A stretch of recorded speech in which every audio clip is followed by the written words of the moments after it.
अच्छा लगता है। बहुत एफ़र्ट्स डाल रहे हैं, आगे भी डालते रहे, क्योंकि दिन भर की थकान और बहुत सारा कैंपेनिंग के बाद एंटरटेनमेंट के लिए मेरे पास वही बचता है। क्या आरजेडी के लोग आपको टारगेट करें? कर रहे होंगे, मुझे आइडिया नहीं है, लेकिन सोशल मीडिया खोलते ही जो पर्टिकुलर कॉपी पेस्ट वाला कंटेंट है, मैं बस वही देखती हूँ हर जगह, चाहे वो ट्विटर, फेसबुक, इंस्टाग्राम। तो दैट शोज़ कि वो पीआर नेगेटिव स्टंट है जो मेरे खिलाफ कर रहा है। किसी वो से सुनते स्थिति हो? मैंने बहुत लोगों से सुना है, मैंने महसूस नहीं किया है। मैंने इनडायरेक्टली महसूस किया है जब मेरे पिताजी ने उससे अफेक्ट होकर के एक डिसीजन लिया और उसने मेरी लाइफ अफेक्ट की। तो मैंने जब से मुख्यमंत्री समझा, इस शब्द को समझा, इस पद को समझा, तब से मैं माननीय नीतीश कुमार जी को ही मुख्यमंत्री के रूप में देख रही हूँ। मैं माननीय नीतीश कुमार जी को ही देखना पसंद करूँगी, क्योंकि उन्होंने जिस बिहार को जिस गड्ढे से बाहर निकाला है, उनका संघर्ष जो 20 साल चला है, अब जो बिहार के लिए 5 साल है, वो बहुत इम्पोर्टेंट है।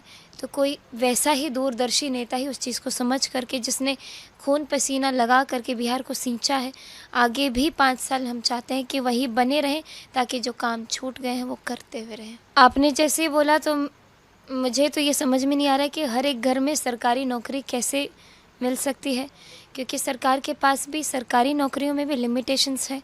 अगर आप नौकरियां या फिर रोज़गार चाहते हैं, बिहार में आए जेन्युइनली चाहते हैं, तब तो इंडस्ट्रीज़ को सेटअप करना पड़ेगा। हम लोग को बाहर के जो इन्वेस्टर्स हैं उन लोगों को लाना पड़ेगा, ताकि हमारे भी क्षेत्र में बड़े बड़े इंडस्ट्री सेटअप हो, उसके द्वारा युवाओं को रोज़गार मिले, स्किल डेवलपमेंट वाली चीज़ें हों। तो ये तो बिल्कुल ही अलग चीज़ है। अगर कोई ऐसा बोल रहा है कि हम हर एक घर में सरकारी नौकरी है, तो जादू जैसा है, जो कि पॉसिबल ही नहीं है, तो प्रैक्टिकल नहीं है ये बिल्कुल भी ये चीज़। देखिए, मैं किसी और के बारे में क्या ही बोलूँ, बहुत सारे लोग हैं जो खुद समझते हैं कि क्या चीज़ पॉसिबल है, क्या चीज़ पॉसिबल नहीं है और क्या चीज़ फेंका जा रहा है। मैंने सही में ऑनेस्टली मैंने अभी तेजस्वी जी का कोई भी स्पीच आज तक नहीं सुना है। जितना न्यूज़ में इधर-उधर देखती हूँ, लेकिन इस बारे में मुझे जानकारी नहीं है। मैं उनका धन्यवाद कहना चाहूँगी कि क्योंकि अभी के समय में जो पिछले 10 दिन से मैं जिस चीज़ से गो थ्रू हो रही हूँ, उसमें मेरे लिए एक तारीफ़ बहुत ही ज़्यादा नीडेड था। और जब उनके मुँह से सुन रही हूँ तारीफ़, उनके थ्रू जो मुझे पॉज़िटिविटी मिली है, उसके लिए मैं उनको थैंक यू बोलना चाहूँगी। मैं शुरू के 3 दिन बहुत परेशान थी। मैं यहाँ तक परेशान थी कि मैं सोच रही थी कि मैं अब गिव अप कर दूँ, मैं बोल दूँ कि मुझसे नहीं होगा। क्योंकि अभी तक जब मैं जिस क्षेत्र में अपना करियर, आप लोग जिस चीज़ से मुझे जानते हैं, वहाँ पे सिर्फ़ एक तरफ से लोग आपको प्रोत्साहित करते हैं, सिर्फ़ फ़रमाइश करते गीतों के, भजनों के, मतलब सिर्फ़ पॉज़िटिव चीज़ें हैं। अब जैसे ही ऐसा लग रहा है कि मैं सबके आगे कॉम्पिटिशन में अचानक से आके खड़ी हो गई हूँ, और जो भी लोग मेरे पीछे सब मुझे ढकेलने की, खींचने की, तोड़ने, मरोड़ने की कोशिश कर रहे हैं, तो 3 दिन शुरू के मेरे लिए बहुत टायरिंग थे, लेकिन उसके बाद जो अब मेरे अंदर एनर्जी है, अभी तो आप मुझे दिन के आखिरी में देख रहे 10:30 बजे, तो मैं सुबह के 3 बजे से जगी हूँ, तो टायर्ड हूँ, बट मेरे अंदर वो जो उत्साह है, मैं नहीं चाह रही हूँ कि मेरा ये 7 दिन अब बच रहा है कैंपेन का कि वो ख़त्म हो।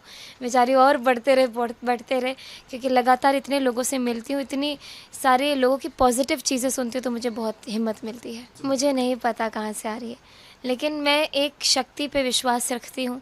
मुझे पता है कि मैंने अपने जीवन में कुछ भी प्लान करके काम नहीं किया। जो हो रहा है होने दो, होने दो। बचपन में सोचती थी कि एक ब्यूरोक्रेट बनूँगी, आईएएस ऑफ़िसर बनूँगी।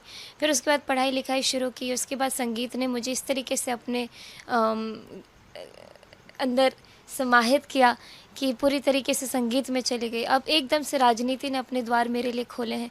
तो ऐसा लग रहा है कि भगवान मेरे लिए रास्ता बना रहे हैं। मुझे कभी हिम्मत नहीं हारनी है, लड़ाई लड़ते रहना है, लड़ते रहना।